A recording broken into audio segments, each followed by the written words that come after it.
Hello, friends. Thank you for being here for a reading of The Pearl written by John Steinbeck. But first, if this video helped you or if you enjoyed it, please like it and subscribe to my channel. It helps me a lot to be able to keep supporting you all. If you have any requests for short stories or poetry, summaries, and analyses, please let me know in the comments. Feel free to ask me any questions related to your homework that you think I can help with. Stay lit with Simply Lit. Chapter 2 of The Pearl by John Steinbeck. Chapter 2 of The Pearl by John Steinbeck. The town lay on a broad estuary, its old yellow plastered buildings hugging the beach, and on the beach the white and blue canoes that came from the Nayarit were drawn up, canoes preserved for generations by a hard shell-like waterproof plaster whose making was a secret of the fishing people. They were high and graceful canoes, with curving bow and stern and a braced section midships where a mast could be stepped to carry a small lateen sail. The beach was yellow sand, but at the water's edge a rubble of shell and algae took its place. Fiddler crabs bubbled and sputtered in their holes in the sand, and in the shallows little lobsters popped in and out of their tiny homes in the rubble and sand. The sea bottom was rich with crawling and swimming and growing things. The brown algae waved in the gentle currents, and the green eelgrass swayed, and little seahorses clung to its stems. Spotted botete, the poison fish, lay on the bottom in the eelgrass beds, and the bright-colored swimming crabs scampered over them. On the beach, the hungry dogs and the hungry pigs of the town searched endlessly for any dead fish or seabird that might have floated in on a rising tide. Although the morning was young, the hazy mirage was up. The uncertain air that magnified some things and blotted out others hung over the whole gulf, so that all sights were unreal and vision could not be trusted, so that sea and land had the sharp clarities and the vagueness of a dream. Thus it might be that the people of the Gulf trust things of the spirit and things of the imagination, but they do not trust their eyes to show them distance or clear outline or any optical exactness. Across the estuary, from the town, one section of mangroves stood clear and telescopically defined, while another mangrove clump was a hazy black-green blob. Part of the far shore disappeared into a shimmer that looked like water. There was no certainty in seeing, no proof that what you saw was there or was not there, and the people of the Gulf expected all places were that way, and it was not strange to them. A copper haze hung over the water, and the hot morning sun beat on it and made it vibrate blindingly. The brush houses of the fishing people were back from the beach on the right-hand side of the town, and the canoes were drawn up in front of this area. Kino and Juana came slowly down to the beach into Kino's canoe, which was the one thing of value he owned in the world. It was very old. Kino's grandfather had brought it from Nayarit, and he had given it to Kino's father, and so it had come to Kino. It was at once property and source of food, for a man with a boat can guarantee a woman that she will eat something. It is the bulwark against starvation. And every year Kino refinished his canoe with a hard shell-like plaster by the secret method that had also come to him from his father. Now he came to the canoe and touched the bow tenderly, as he always did. He laid his diving rock and his basket and the 2 ropes in the sand by the canoe, and he folded his blanket and laid it in the bow. Juana laid Coyotito on the blanket, and she placed her shawl over him so that the hot sun could not shine on him. He was quiet now, but the swelling on his shoulder had continued up his neck and under his ear, and his face was puffed and feverish. Juana went to the water and waded in. She gathered some brown seaweed and made a flat, damp poultice of it, and this she applied to the baby's swollen shoulder, which was as good a remedy as any, and probably better than the doctor could have done. But the remedy lacked his authority because it was simple and didn't cost anything. The stomach cramps had not come to Coyotito. Perhaps Juana had sucked out the poison in time, but she had not sucked out her worry over her firstborn. She had not prayed directly for the recovery of the baby. She had prayed that they might find a pearl with which to hire the doctor to cure the baby for the minds of people are as unsubstantial as the mirage of the Gulf. Now Kino and Juana slid the canoe down to the beach to the water, and when the bow floated, Juana climbed in, while Kino pushed the stern in and waited beside it until it floated lightly and trembled on the little breaking waves. Then in coordination, Juana and Kino drove their double-bladed paddles into the sea, and the canoe creased the water and hissed with speed. The other pearlers were gone out long since. In a few moments Kino could see them clustered in the haze, riding over the oyster bed. Light filtered down through the water to the bed where the frilly pearl oysters lay fastened to the rubbly bottom, a bottom strewn with shells of broken, opened oysters. This was the bed that had raised the King of Spain to be a great power in Europe in past years, had helped to pay for his wars, and had decorated the churches for his soul's sake. The great oysters with ruffles like skirt on the shells, the barnacle-crusted oysters with little bits of weed clinging to the skirts and small crabs climbing over them. An accident could happen to these oysters. A grain of sand could lie in the folds of muscle and irritate the flesh until, in self-protection, the flesh coated the grain with a layer of smooth cement. But once started, the flesh continued to coat the foreign body, until it fell free in some tidal flurry or until the oyster was destroyed. For centuries, men had dived down and torn the oysters from the beds and ripped them open, looking for the coated grains of sand. Swarms of fish lived near the bed to live near the oysters thrown back by the searching men and to nibble at the shining inner shells.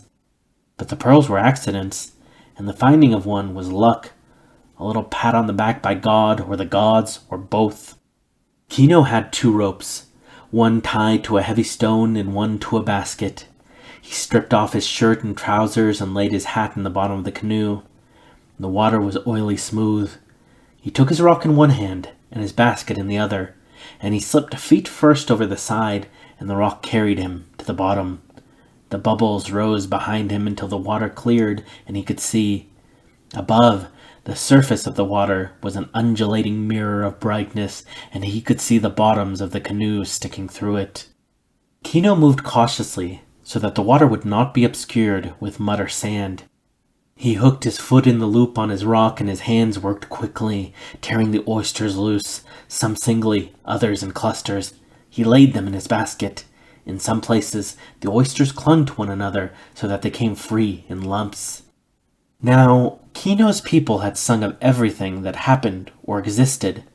They had made songs to the fishes, to the sea in anger and to the sea in calm, to the light and the dark and the sun and the moon, and the songs were all in Kino and in his people, every song that had ever been made, even the ones forgotten.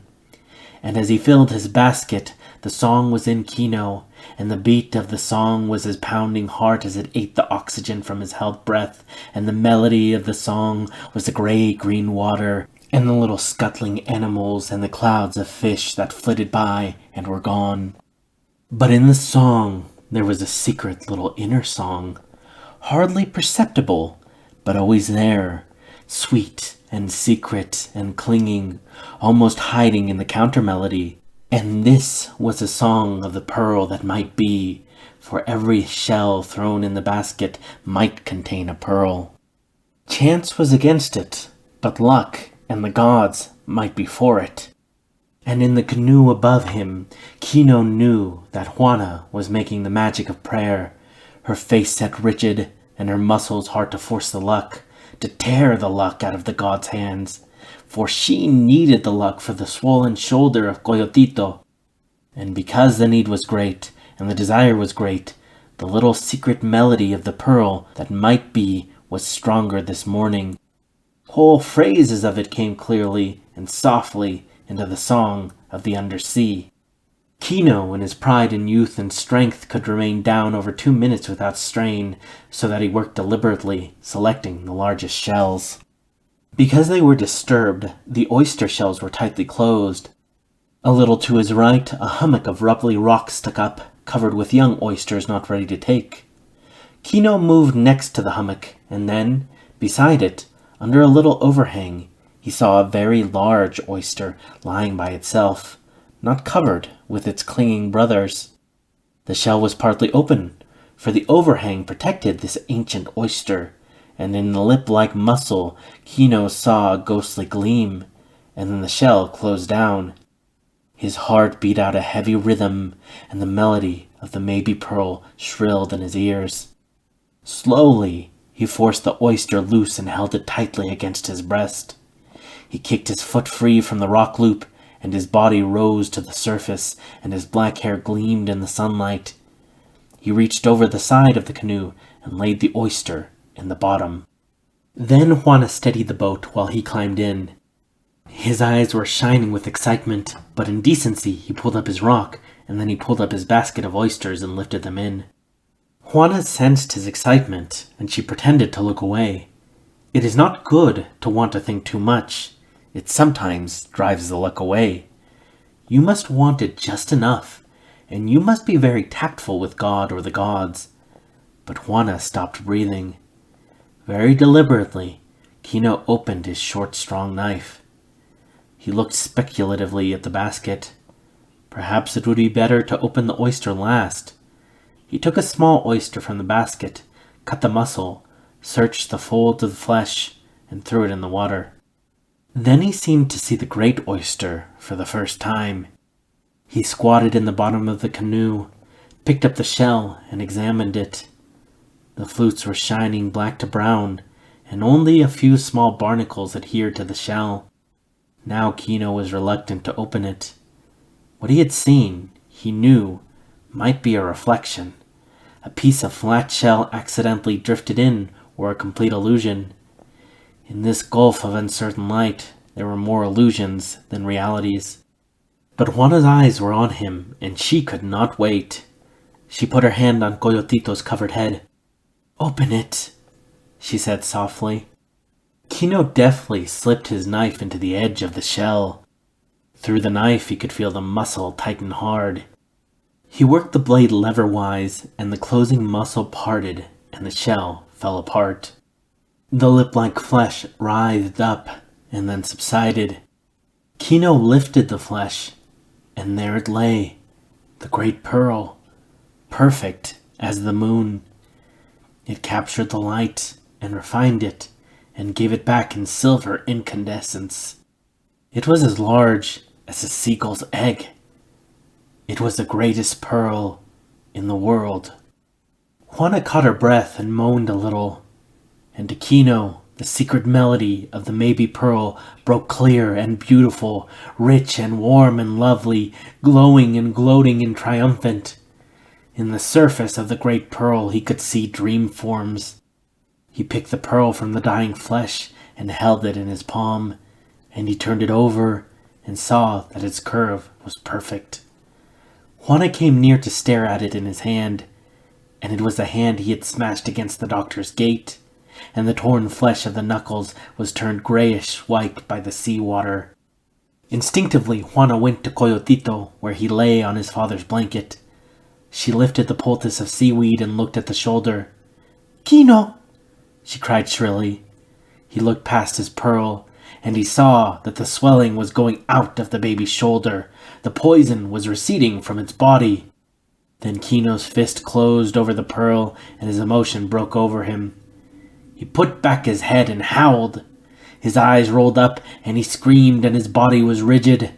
The men in the other canoes looked up, startled, and then they dug their paddles into the sea and raced towards Kino's canoe. If this video helped you, or if you enjoyed it, please like it and subscribe to my channel. It helps me a lot to be able to keep supporting you all.